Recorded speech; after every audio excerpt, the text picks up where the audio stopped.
Good evening, everybody. It's Don Anderson and Leslie Schneider. I guess we can't say Wonderful Wednesday since it's Tuesday. I can't. It's Tuesday. Terrific Terrific Tuesday. How about Tuesday. that? Yeah, Terrific Tuesday. totally awesome So, Tuesday. so my fault. I had a perturbation, and I can't go tomorrow. That's a pretty fancy word, perturbation. I even learned that in public school. Believe it or not, back when public schools were good. Imagine that. You can learn words like perturbation, man, in the '60s and '70s. And then Kevin can't go tonight because he's had an issue come up. So you are stuck with us. I hope you enjoy it. Feel free to comment your chats down there. And Leslie, we're going to throw this over the fence to you to lead us over the hill. Yeah, let's go. I have a lot of things to talk about. Well, the one thing that we should probably touch on, but only briefly, um, is there was a bunch of No Kings protests scheduled for last weekend. I don't know if you participated in any, Don, but I No, I certainly like did. kings. Yeah, I mean, it's so weird. But anyway, so I guess, it's just as much a joke as it has ever been. And, nobody's really sure what it's all about, but they're just super happy to show up with their signs and their masks. And in fact, I was playing pickleball to my Saturday game, and I was leaving, and there was all these people showing up, in the parking lot and waving their signs, and they all have their, N95 masks on. And I was just like, I just can't. I mean, they just look like they should be wearing like inflatable like inner tubes or something. They just look ridiculous. I don't know what they're and I was reading reports of them like, they're wearing their furry outfits or their Halloween costumes and, just all sorts of weirdness. And so it's just like I, is that really the kind of people you want to be hanging around? Like, are those really the people with valuable input into the conversation? Are those the people you're going to go to ask for their position on, something Yeah. important? So the answer is no, we're not doing that. But so let's slide into a group of people who are actually the kind of folks that we would rely on for their wisdom and their insight, and that is the Supreme Court. And there's a couple cases that I Most thought of were them, pretty. most of them anyway. I know, I know, I know. Anyway, but they're smart people, I think. Some a little corrupted, but anyway, there's two cases that I'm looking at that I'm really interested in knowing more about and see how they turn out. The first one is the Trump versus Barbara, which is the birthright citizenship, that's actually going to SCOTUS for argument on Wednesday, the for April 1st, April Fools. And it basically it's a challenge. The Trump administration wrote their executive order challenging that birthright citizenship, and now it's finally made its way to the Supreme Court. Um, it's going to be pretty monumental. It's the there doesn't seem to be any disagreement about the original, like sort of the content of the 14th Amendment and the what it implied and what it was meant to do at the time that it was written. But there's so much precedent that has kind of skewed it, that a lot of people are relying on I guess, the veracity or the strength of the precedent rather than going back to the original text that the 14th Amendment was. And there were even um, there was one case that was tried kind of soon after the 14th Amendment was passed that kind of codified some of these, what I would call corruptions of the 14th Amendment. So there's a lot of things that the Trump administration or the DOJ is going to have to untangle in order to get this passed. But there seems to be an appetite for it. So, we'll see. Well, can I offer a thought on the original intent? I remember Yep. noodling that around. I can't remember what case it was. It was probably some case back in the '80s or '90s, but original intent. If you think about it, so what else can you use other than original intent? So a law is made, then you have to base the decisions you make on the law as intended at the time. You can't possibly, uh, you know, how can you, that's why we have an amendment process, by the way, right? So if you want to change that law from its original intent, Yep. then you amend the Constitution, or you amend the law, and we have a mechanism for doing that. You can't just make up things as you feel the way you go. Otherwise, you would never have law in the first place. So, I'm always amazed that people make these kinds of arguments when we have a system that's set up to account for that. If you don't like the Constitution or the law, there's a mechanism for changing that. And generally speaking, people who don't want to use that mechanism don't want to use it because they know they'll be unsuccessful. Well, yeah, I think you're right. And so I mean, we all know that the 14th Amendment was originally drafted in order to protect the children of freed slaves. I mean, that's what it was. And since then, it's been applied to a lot of other people. And so, I think what is the original verbiage is something about people who are in the United States and subject to the jurisdiction thereof. Well, jurisdiction, implies that they are underneath some sort of law structure of law. And if you're breaking the law by being here illegally, then and you're not in compliance with the jurisdiction, right? And so you don't so yeah, someone here who's illegally or temporarily on vacation, they shouldn't qualify for that. And there's also some concern that the children who are born, I mean, my position is you as a child should have the same citizenship as your parents. I mean,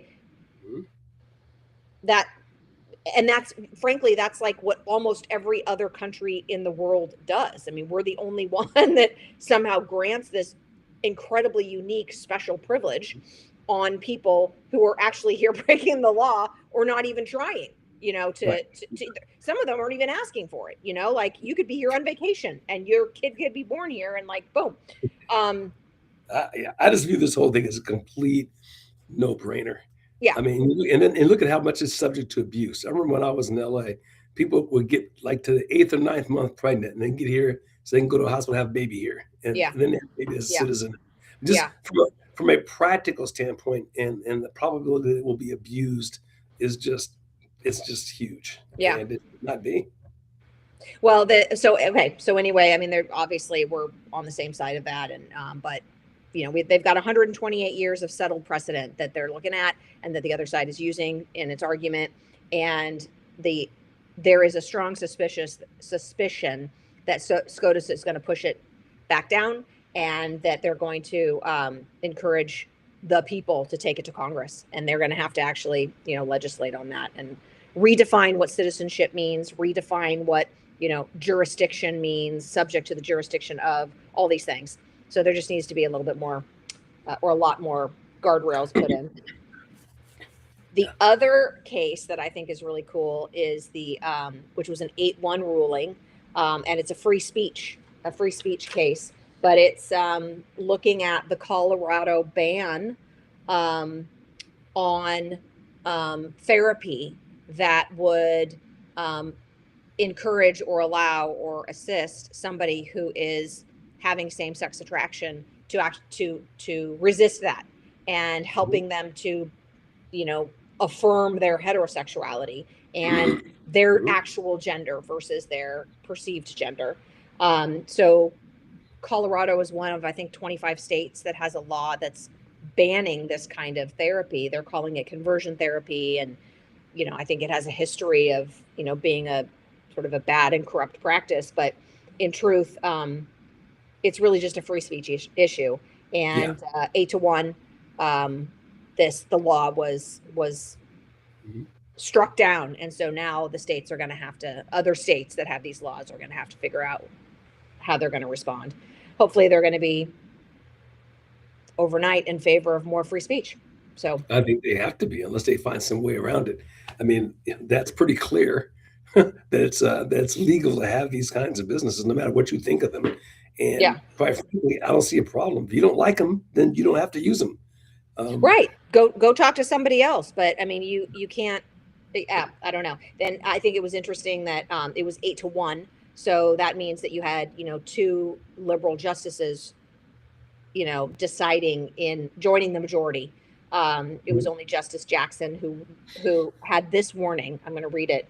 The ruling opens a dangerous can of worms that threatens states' ability to regulate medical care broadly. She was warning that we're just, states should be allowed to ban this kind of therapy and infringe on free speech a little bit because it fulfills the broader positive purpose of, healthcare, and that healthcare is a regulated industry. And so we need to, it's like, anyway. So yeah, she's okay with infringing on free speech, but the other two libs weren't. So that's positive. Which tells you there's a distance between her and the other two libs, which is amazing because you think the other two are about as progressive as you can get. She's out there in outer space somewhere. I mean, after all, this is a person who couldn't define what a woman was. Right. So Right. should not surprise us one bit. Well, it was Sotomayor. I remember during was it her confirmation? No, she was confronted about statements that she had made years before her confirmation hearing, where she was actually arguing against white people and wasn't it like their property rights, and somehow that Black people, I think she was maybe even talking about South Africa, and she was saying how that Black people had the right to take the property from the white property owners because it was a reversal of blah blah blah. And it's just like, like people do bad things, and that doesn't mean that other people can come in and do more bad things. I mean, you just have to be.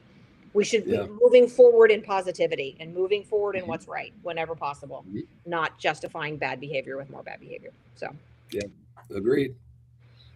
All right. Those are my two interesting SCOTUS decisions. I could keep going, but what do you got?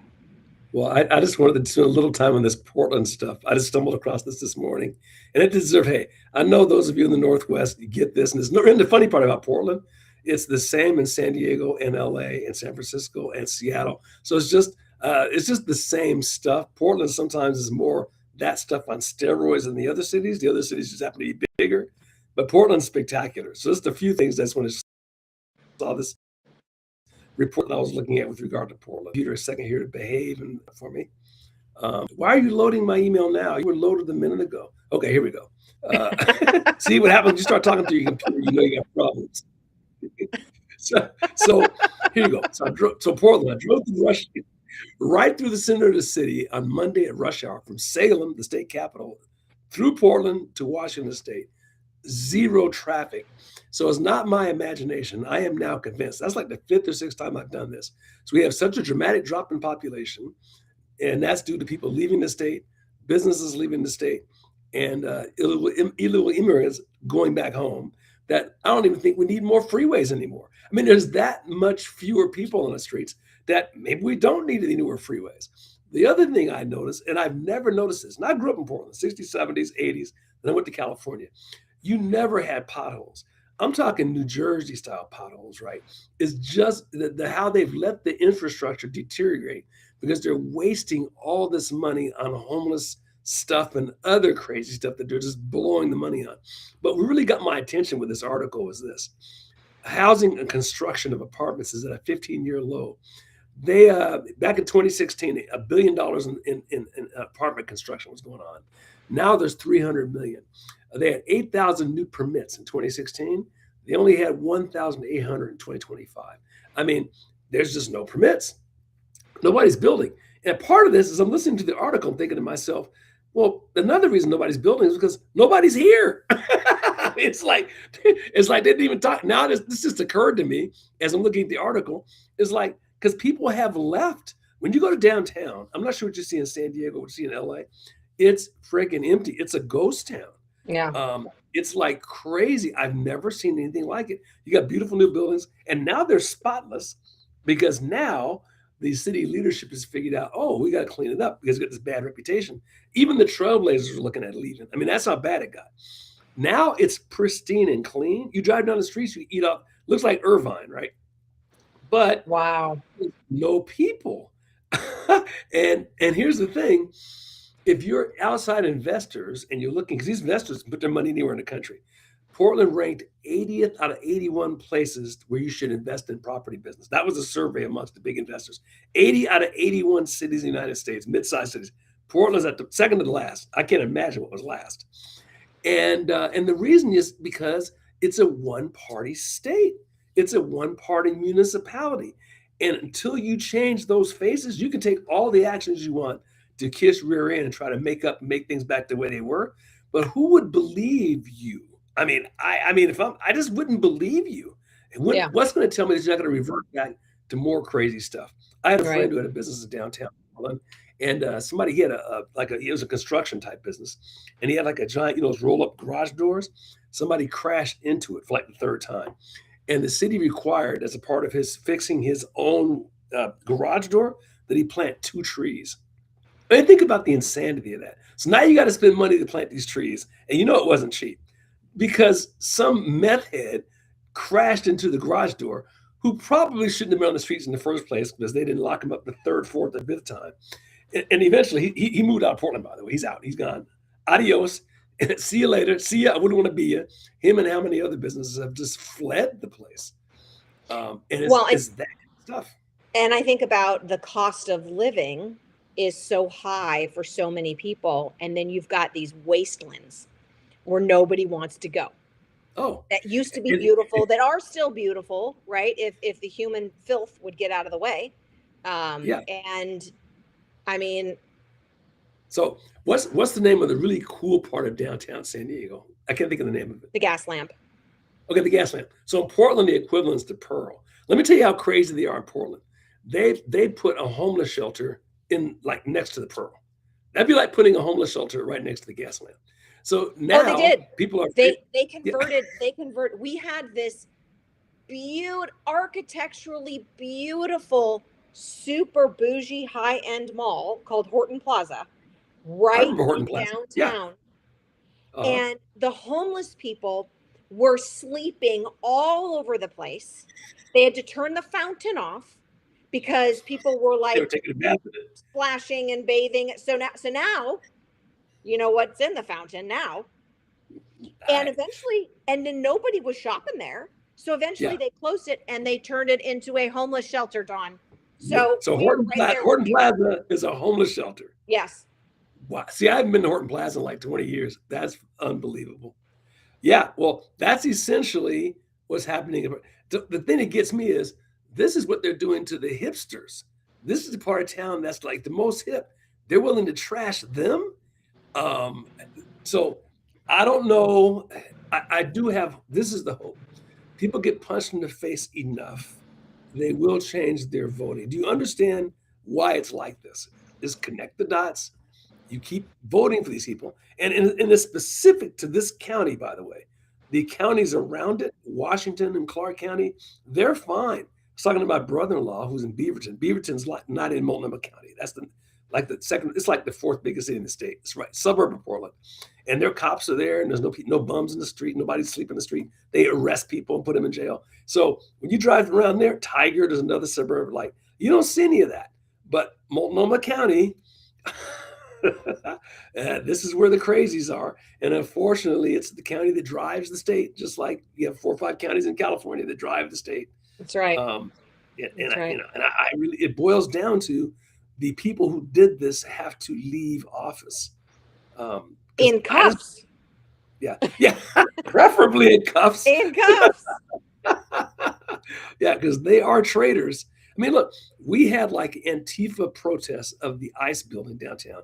Now, it hadn't been in the news lately, but it had to go on like a couple of years in a row. Yeah. And the people that lived in that neighborhood had to listen to that. There was a school down the street. They had to put up with all of that for like 700 something days in a row. And the police and the cops just sit there. The cops couldn't do anything because of the mayor. and they just sitting in the DA, and they just let it run. Um, Unbelievable. I need to yeah. grab my power cord, so I'm listening, but I'll be right back. Okay. Okay. Well, I'll monologue for a while then while you do. Okay, perfect. But the article I was looking at, more on the Multnomah County thing, is they talked about everything in the article, like too many rules and regulations, too many changes in the rules, too many expensive fees, permit processes too complicated. You know, all of those things are true, um, but the elephant that they never address is the reputational challenge, and that is the place has a reputation now. You've been driving into the pavement for 20 years. You can't flip the switch and all of a sudden, like, be the draft that changed its stripes or whatever it is overnight. People aren't going to believe that. You'd rather go to some other place with consistent leadership where they haven't done this insane stuff. I mean, the city allowed ICE protests to go on for like 2 years in a row, passed a law legalizing drug use in the street. City won't let cops enforce the law. So basically, those chickens have come home to roost, is what's happened, and Yeah. people have fled the city. That's pretty much what's happened in Portland. I mean, a 200-bed shelter right next to the Pearl District, like the coolest thing in town. Here you go. There's a local grill that said right next to the Pearl, he's been robbed 14 times in a row, right? Buildings are paying for their own security. So now you're paying for costs with taxes and you're paying for your own security. I mean, why would you, you know, yeah, why would you invest in this place? Yeah. I don't know. So that's what we got. So thought y'all share you little news from Gleeful P Town, as we call it. Gleeful P Town. Is my camera frozen on your end? Because it looks frozen on my end. Yeah, it's frozen, or yeah, it's frozen unless you're doing a great pose there. I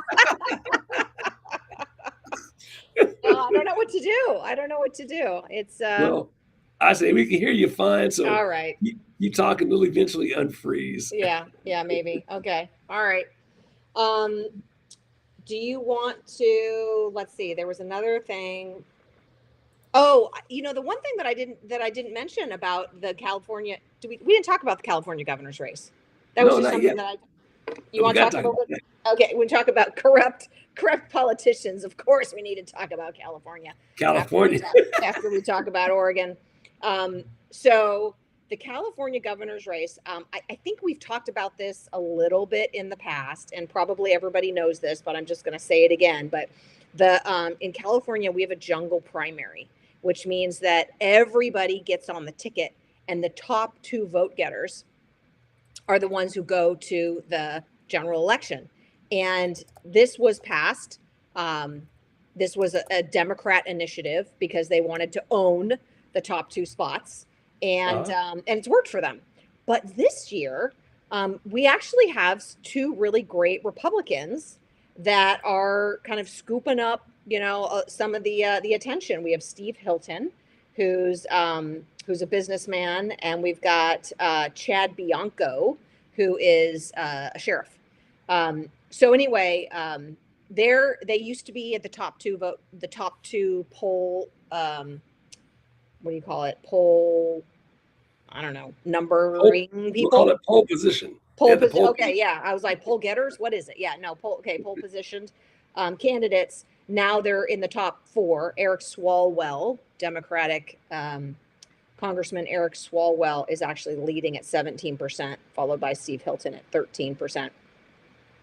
And Swalwell just got the California Teachers Association endorsement, which is going to be an excellent advantage for him because the CTA throws millions and millions and bunches of money at all of their candidates. I mean, they own California, and so we'll see where that goes.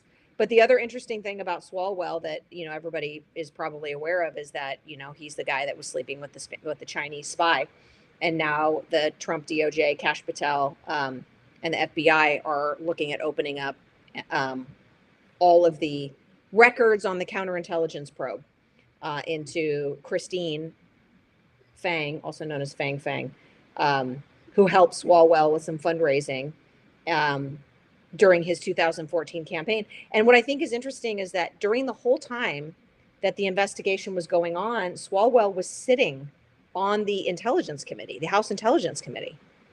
Yeah. Yeah.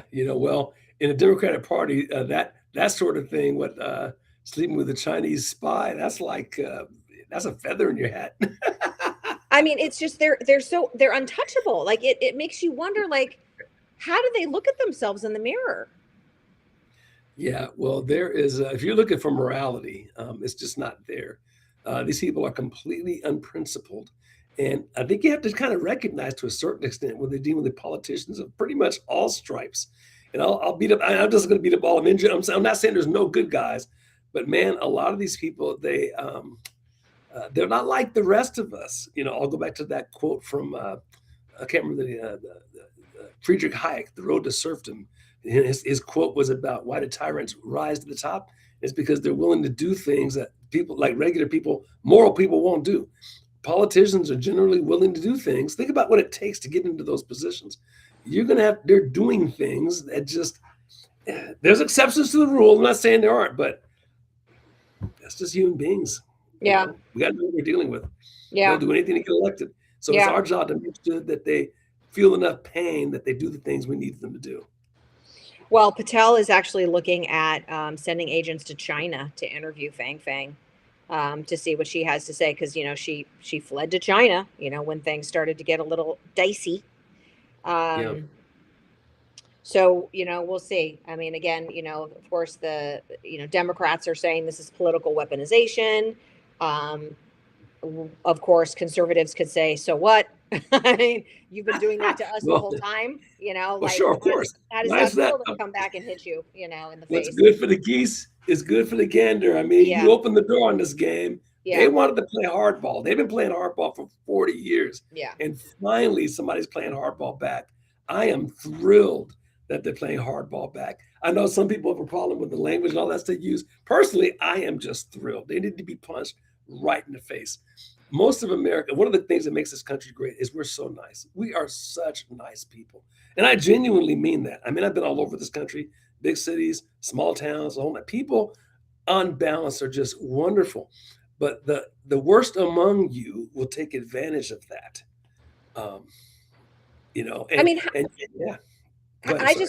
does somebody sit on the House Intelligence Committee when they know they've been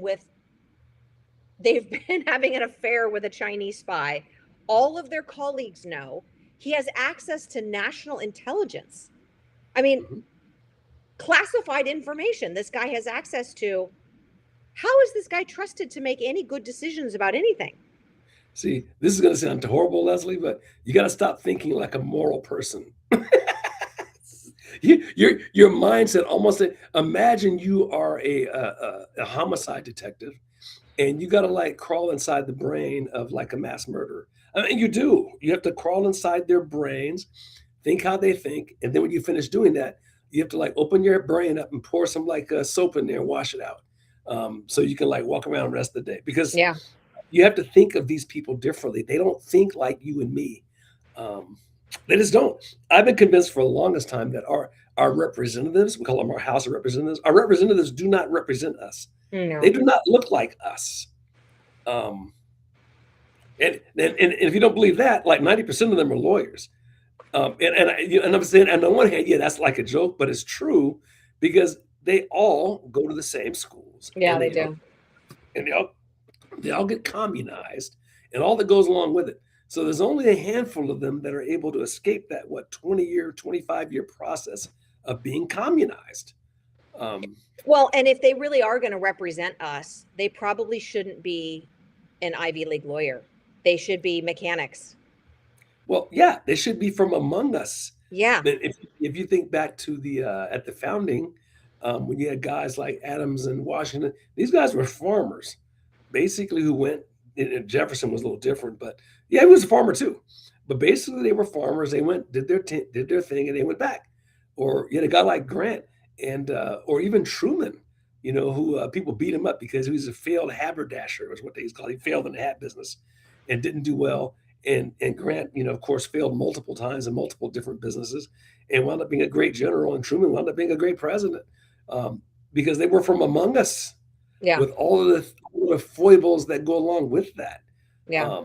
But we get these people who've gone through this Ivy League stuff, never set foot in the real world, never dealt with the real world at all, and like they bring this silly idealism stuff that just will not work, um, and they put it in place anyway. And Europe is filled with that stuff. Oh my goodness, I'm in the process of writing a rant about Europe, and I think you're going to love that. It's just insane how they've just shot their foot off buying into all this green nonsense. Yeah. Well, I mean, if you just take it to the very local level, just to run a campaign, you Mhm. have to be someone of means, because if you're going to run a successful campaign, that means you're not working. Or somebody's paying for it, which means that you know you're But they're dancing to their tune. but they're expecting you to work for it. I mean, as someone who did run a campaign and then, was an elect, I mean, by Mhm. the grace of God, I won. But, you know, I could not have had a full-time job, had quality time with my family, and run Mhm. for office all at the same time. And Or your family. that was a Family's not very involved. low level position. You start running for even county Mhm. supervisor, even Mhm. mayor, you're Mhm. going to need $20 million in some places to run for mayor. Right. Mhm.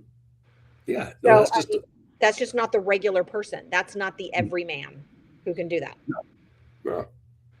Yeah. And then the person who is willing to do that, again, there's very few of them that are willing to do that, who don't have some massive ego wrapped up in that, and then all of the narcissism that goes along with it. I think maybe that is the word that I would see, that I've seen now more now than I've ever seen in my life, is just the narcissism. And Yeah. that's where you look at you take, for example, Gavin Newsom.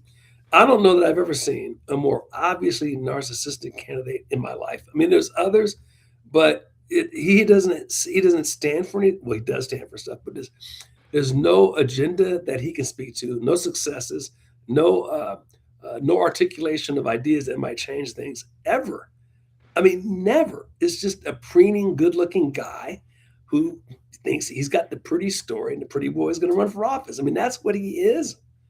Um, and the classic, what they would call used to call a suit back in the day. Yeah. He's like Yeah. a Empty suit. suit. Yeah. Uh, Yeah. Yeah. Big hat, no cattle. Maybe that's Yeah, in yeah, Texas. that's it. Yeah, man, no cattle. That's exactly right. I mean, if you would think you'd have 3 or 4 positions that you can run on. Here's the problems, and here's what I'm gonna do to fix them, and here's what my track record is historically where I have worked on those things and fixed them. You get none of that. All you get is hacking the other guy, Yeah. and I don't care who you are. You gotta stand for something.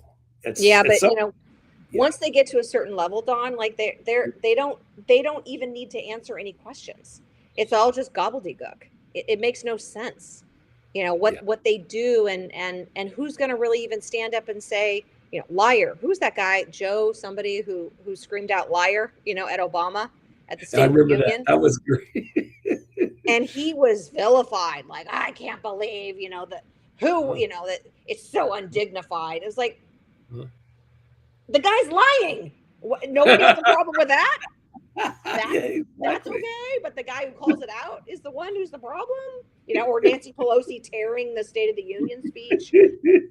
I mean, and Well, yeah, it just, yeah. well, Anyway, here's the positive. And call me the optimist, and I'm not. I am the optimist, and that is this: because of things like what we're doing right here. So the national media used to be 3 channels that dominated everything. You can get any news anywhere else. Now you got a zillion places you can go, a zillion sources. That's good. yeah, Small is beautiful, and people are getting an opportunity to hear different positions, and they can think for themselves. I think one of the things that makes it, particularly in the conservative side, we can disagree and we can be off kilter from each other, and we don't have to feel like we got to go murder each other afterwards. You don't see that on the progressive side. That's one of their strengths, is that they're lockstep, but it's also one of their weaknesses. It's a huge weakness, because if you're lockstep on stuff that is a 2080 position, you're going to find yourself in deep trouble, which is precisely where they are. yeah. Yeah. I don't I know. mean, I mean, like California you're talking about. Who would have thought that we've got two Republican candidates, that the two top candidates we're polling a few days ago anyway, and more than the two top Democrat candidates? I mean, there is a very strong possibility that California could have a Republican governor, or at least it'll be a close race. The same thing is true in Oregon. I mean, the distance between Kopech and Kotek and what's her name? I know you, Drazen. Yeah, you guys out there know Drazen. She's only like 5 percentage points behind. And we know the issue is Multnomah County. And, given decent media coverage and the cheating, you get a handle on the cheating, because I know for sure Washington State would have been red in the early 2000s in terms of governor. I mean, they kept doing that mail-in ballot. They cheated till they got it. They kept counting and counting and counting. And as soon as it got ahead in the counting, then they called it good. Yeah. They did that here like twice. Yeah. So if you get a handle on the cheating, even Washington State.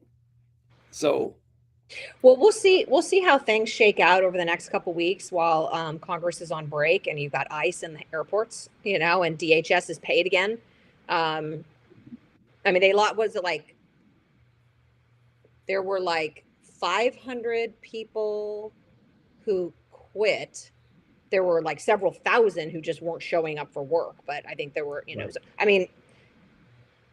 But they were promising, paychecks in checking accounts by Monday, yesterday. mm-hmm. I'd like to see how that rolls out over these next couple of weeks when, Congress has been acting like little tyrants. Those Democrats, now they're back in their home districts. Let's give them an earful. I'd like to be a fly on the wall in some of those town hall meetings, if they're even holding them. They might not even hold the town hall meetings, Mm-hmm. Yeah. They'll be in their basement like Joe Biden, afraid to face their constituents. Increasingly, if you do the same play over and over again, at first it's shocking. Like, we'll use the King's protest, for example. At first it's shocking, gets a lot of noise, but over time, people get tired. It's like the same old thing. It's like whatever. Nobody. I just ignore it anymore. It doesn't. Whatever. I know. The general populations, the people that are out there are the bottom 20% that aren't going to change anyway. And that's who's out there. And they also have to be the ones who don't have jobs, by the way, because they don't work. They just protest for a living. Yeah. They have time. And the rest of us just look at those crazies and just whatever. Yeah. So it's loud and noisy, but there's no beef underneath it. Yeah. Well, some of those protesters are getting a healthy hourly rate. 30, 40, 50 bucks an hour. Yeah. Getting paid to do it. Better than Starbucks. Yeah. Right. Yeah, you can't make it up. You can't make it up. We could, I guess, but it wouldn't be nearly as good as the reality. No, yeah, the reality what we have lived through, it's just so unbelievable. And then you look at like even the left wing companies are leaving the left wing states. Like Starbucks is leaving Washington to go to like friggin' Tennessee or something. Yep. I mean, yeah, he's going to Tennessee. The Dutch Brothers is a big coffee company in Oregon, and they're leaving too. Oh, are they? Yeah, they're leaving to say In-N-Out, I think, is bailing for Tennessee also. And they're all going to these like red states. Hello. But Nashville is blue, blue, blue. Nashville, Yeah. Austin, all the cities, all the big fun cities, they're all blue. Yeah. I don't get it. That's going to be their problem. Is can they stay red? Although they're getting the most productive citizens, though, who they're not going to be at a minimum. Worst case, they're going to be JFK, Democrats, not progressive nut jobs, and that's a whole different animal. And I see that here. Like, for example, where we are, this was like a red county. So this is Clark County. This is on the across the Columbia River. It was red 20 years ago. It's definitely purple now. And the Blues, who run away from California and Portland, wind up going to a suburb north of here called Ridgefield. So that's what's happening here. But I don't think they are progressives, though.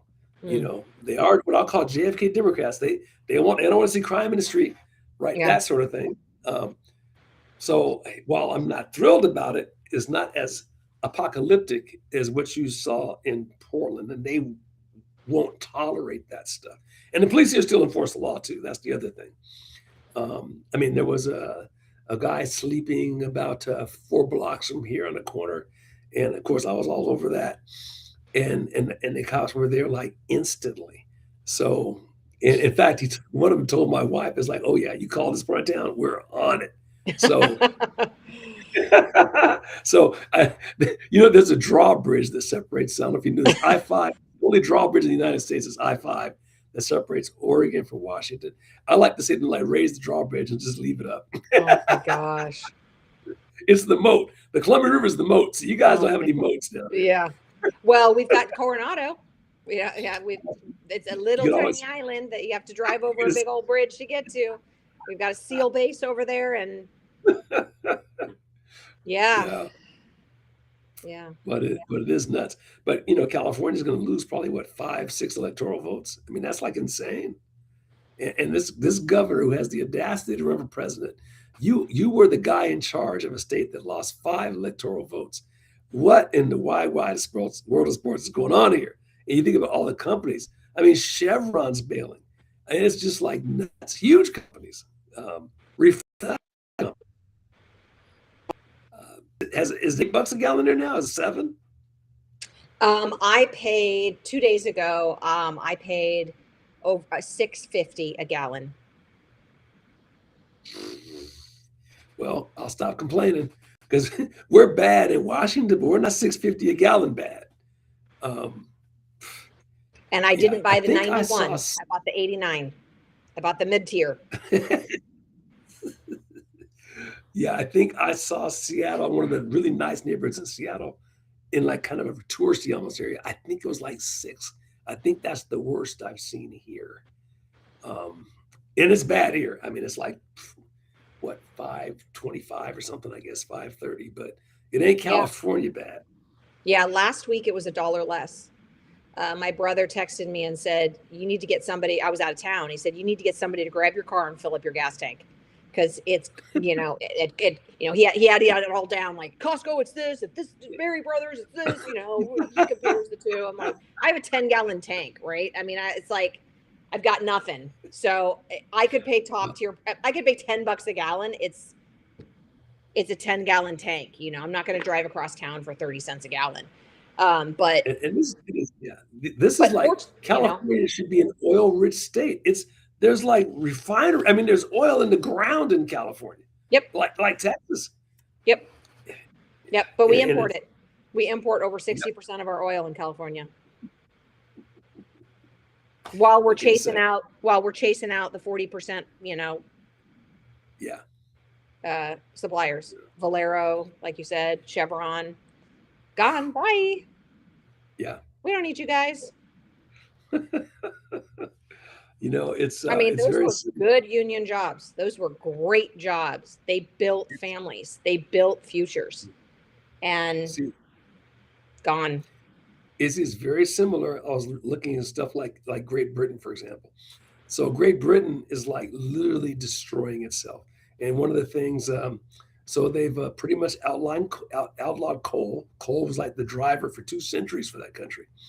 They discovered oil in the North Sea in the 70s, and now they've regulated that to death. So they can't get that. So now they're buying gas from Russia. How stupid can that be? Right. And so then they create themselves a little war against Russia. So Russia cuts that off. Now their gas prices, energy prices are through the roof. And it is a self-inflicted wound. Totally self-inflicted. What have you heard about Cuba recently? It's not much lately. I want to say a week ago, they're being squeezed bad. I know that. First it was the Soviet Union. That was the ones that financed the place. That went away. Then it was Venezuela most recently, and China, and those countries are having their own problems. So they're not giving them any money. So they are in a world of hurt. I don't know that there's any electricity in the place anymore. I thought I heard a couple days ago that Trump was going to be sending them oil. That's what I'm asking. Okay. I wouldn't doubt that. I think it's negotiation time. It's the old leverage thing. You create a situation where there's leverage, and now they have to come to the table, and that's what this guy's brilliant at. And think what's happening with Cuba. We don't know what that's going to look like, but I think the last I heard was they're going to look, they're going to have to start allowing free markets again. So meaning, if you want to open your grocery business, you want to open a restaurant, a bar, you want to open a car shop, whatever it is, you'll start being able to do those things again. Do So they it even starts. know? Do Pardon? they even know how to do that? I mean, they've been imprisoning and abusing and killing anybody with a brain over there. So who's Well, going to pop their little head up and go, "Oh, I'm an entrepreneur. I could do this." well, well, I think the thing is they're being forced to allow it because their government can't survive without it. There's no revenue. There's nothing coming in. Number one, and number two, if people if the Cubans that are in Florida, a lot of them are going to be able to come back because that was a hugely entrepreneurial country before Castro got a hold of it. Yeah. Those people go back, and then you guys see there's a lot of creativity in Cuba. You look at them; they're driving 1950. Who figured out how to patch together cars and make them run for 70 years? There's 1950s cars driving around in Cuba. Let me look at that and laugh, but on the other hand, they were able to make that work. So, I think the Cuban people are pretty bright, and if they get a chance, they get a little daylight. That could be another the miracle of Japan was 70 years ago. I don't know. There's a lot of work to do. So I just looked it up. It was actually Russia. Trump allowed Mhm. Russia to send in a tanker delivery. Okay. Okay. So I'm sure who knows what negotiation was going on there, but Yeah. Yeah. um, 730,000 barrels of oil. mhm, yeah. So yeah, I mean, same thing. Venezuela, same thing. Really creative, energetic people had a booming economy, and then the communists came along and destroyed it. Yeah. Um, Yeah. I just, I know we see all those, you're talking about the cars. We see all those pictures of, Mhm, Havana nights and, they have all these themes and parties and, old photographs of, kind of this chic culture that was down there, sort of sultry chic, culture. And I don't think that's what's happening. I mean, I don't think, I'm not sure that there's any remnant of that. Um, mhm, my sister-in-law married a Cuban who was traveling Europe with the Cuban mhm. National Circus. And he was a magician and a performer. No joke. She married a circus clown. And he and she became they just fell in love and got married, have children. Now their children are adults. But they went back when their children were little, like maybe under 5, and they left the kids here, or they left in. She's from Switzerland. They live in Switzerland, so they left the kids Mhm. there. They traveled to Cuba because you're allowed to. You can Switzerland and Cuba. You're allowed to do the whole visitation thing. Yeah. Not unlike the United States. So they went over there. She never went back. She said it was horrible that Yeah. they Mhm, they had to bring toilet paper in their suitcases. They had to mhm, bring aspirin and very, very basic things in their mhm, suitcases. And once they got there, everybody in their family was poor. They were mhm. asking for things. They were asking for money, and there was just. She said she was so afraid that she was going to be forced to stay. She thought Yeah. she may never be able to leave the country, Yeah. and that No, was 25, 30 years ago. no, So I think I just, that's very true. That's still true. I have a friend who goes there because he's a musician. He was going there even during the days of communism, and it's like dirt poor's really bad. Like 90% of the population lives like that, which is the way it is in pretty much every communist country. So what you're, the story you just told is yes, that's the way it was. That's the way it is. Um, but I'm very optimistic that if those people get a chance, they'll turn it around. yeah, I hope so. I mean, I was, when I was pregnant with my first child, I started an import business and I went over to Czech Republic and met with some Mhm, suppliers and toured some factories. And one of the owners of the factories was explaining to me that he had taken over his father's business. It mhm, was a glass cutting, they sold glass products. Hmm. And he said that it was, while at that point it was 2002. Hmm. And so they were, I mean, they were open, they were part of the EU, they were not part of Hmm. the iron, the iron curtain had come down. He Right. said one of the hardest parts was changing the mindset of the workers, because they didn't know how Hmm. to be capitalists. They only Right. knew Right. communist mentality and work ethic, production levels, Hmm. reward systems. They didn't understand capitalism. And so he was like, basically, I'm just waiting for the younger generation to come work here. Hmm. I'm trying to recruit them as Yeah. much as I can. I mean, Yeah. it is a whole culture shift. I have no doubt there's a certain amount of that, and like you heard that with when West Germany and East Germany came back together, there was a probably take a generation to figure that out Yeah. because people gotten used to being on the dole and mooching. Yeah. Um, Yeah. and then there's the psychological shock of walking into a store and having choices. We Yeah. don't think about that. But I remember reading it with Russian dissidents when they get here, they'd be freaked out because it was cognitive dissonance because you had like five different kinds of bread. Well, which one do I choose? They're just like completely overwhelmed. And Yeah. we don't think of what that must be like for them. My father-in-law used to do business with some of the Eastern Bloc countries, and when the curtain came, when and one of his clients was in East Germany. When the Mhm. wall came down, this man came with his wife, came and visited, Uh, and Werner took them into a grocery store. And I mhm. mean, this is Switzerland. This isn't Costco, right? It's like a little bitty store, right? They have little bitty everything over there, Mhm. but they have very high quality. And he Right. took this couple, his client, into a grocery store, and they looked around and they cried. Wow. Wow. They had no idea that this kind that of all the variety. I could buy Mhm. 5 different types of jelly. I could Yeah. buy, oranges and bananas and apples, and Mhm. Mhm. they had no idea. Yeah, it's utterly stunning. There was a story, I think it was the late 60s. There was a MiG pilot who defected from the Soviet Union to our base in Japan. So he just took the MiG and flew it to Japan and landed it. And it was a very famous case. Of course, the Russians were completely ticked off, and we promised to give it back. But of course, we had to inspect it first. So we took it apart, put it back together, gave it back to him. But we kept the pilot. So the pilot winds up going to the United States and becomes a citizen, and he wrote a book. The name of the book is like MiG Pilot, I think. And he talks about he couldn't believe the stores, so he thought it was a whole show. They just put this show on for him. So he started driving up and down the East Coast. Once he got away from his handlers, he would drive from city to city to city to prove to himself that it wasn't like a fake. He was so blown away, and you can imagine what it must be like. I don't know if I can. It's just so sad. It's just Yeah, so sad.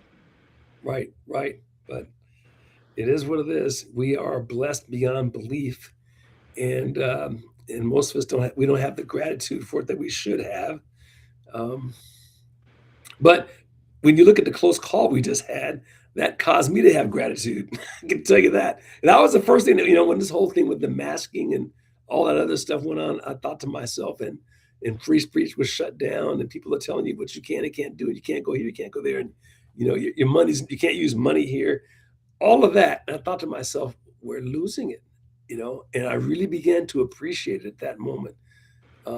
This tremendous birthright we've been given, number one, and number two, that we're actually going to have to fight for it for the first time, and we Yeah, we haven't are. had to. We haven't Yeah. had to. Yeah. Um, Fight for it in a real way, not just, yeah, change our, favicon, and yep, like put a sign in our yard. We may actually have to fight for it. yeah. It may be that, and at a minimum, we're going to have to like speak and be willing to be called names and take arrows and have friends don't like you. I think one of the things we forget is that when the Civil War went down, there were there were brothers who were fighting against brothers, mothers against their daughters, and the whole 9 yards. That's the way they went down. You sometimes just have to take a stand. Um, Well, I see that. I mean, you can see that with the way that, the left is gobbling up, any sort of right thinking person. mhm. And, it's I mean, I've been unfriended by people because they don't Right. like the way I voted. I mean, we've already seen that. Now, we hopefully that walk through the fire has strengthened us, has refined us. But there's still some people, and I don't. There's still some people that need to be more challenged. I think all of us, you know, could use a little bit more strength. We really have gotten soft. Yep. Well, I would submit to you, and this is kind of a personal challenge for all of us, everybody listening too. If you haven't put yourself in a position to be uncomfortable in a week, then you look in the mirror and think, okay, what else can I do? Right.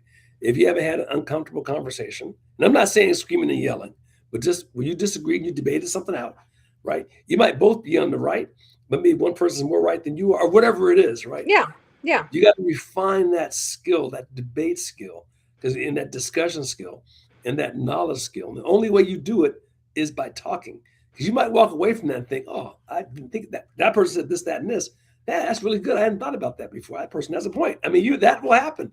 Or, I should have said this and I should have said that. But either way, you're refining your skill set, and the only way that happens is if you engage in the discussions or you watch the educational podcasts or things like this. And I even like watch. Sometimes I get early in the morning and I'll watch like in a podcast with discussing issues, and I write notes because I find when I write it sticks. yeah, And I don't read as much as I used to because now I get a lot from podcasts, but I have read a lot. So if you say the name of a book, I read the book probably, and then I can speak to that. But then the podcasts or whatever that I listen to or the lectures serve to reinforce that. Oh, I hadn't thought about that angle, right? yeah, yeah, But either way, you'll become sharper if you're doing that. And yeah. so I think that's one of the keys. Yeah, no, you're right. You're right. To be able to sit, process something, articulate it, turn it around, debate it, reconsider, because we should be considering Yeah. what it is that we're hearing. Yeah. You know? Somebody said, what are the three things? What do you think are the three most basic functions of government? What do you think are the three most important issues? So those, and if you can't roll them off the top of your tongue, like right now, write a note to yourself and then write down what you think are the three. Yeah, And then you will always be able to speak to that, because and then you can throw that question back to anybody, your interlocutor, I'll call it. You say, so what are the three most important things? Let's forget about names and and personalities. What are the three most important things that matter to you? What are the three problems that our government needs to fix, whether it be local or national? What are the three most important issues? And then let's talk about those issues. Forget the personalities. What would you like to see done? yeah, And if the person's unwilling to do that, like they said in the Bible, dust your feet off and walk away. Because that person's not interested in issues. They're interested in like feelings. And yeah, you can't base these things on feelings. Can't do it. yeah. You just mentioned the Bible. Have you been watching House of David? I have heard people say, now that you said that, you know what? I'm going to start watching that tonight. You're like the fourth person to say that to me. House of David. Okay. It's a mini series, right? Yes, I'm on episode 1, but I know at least that there's an episode 2.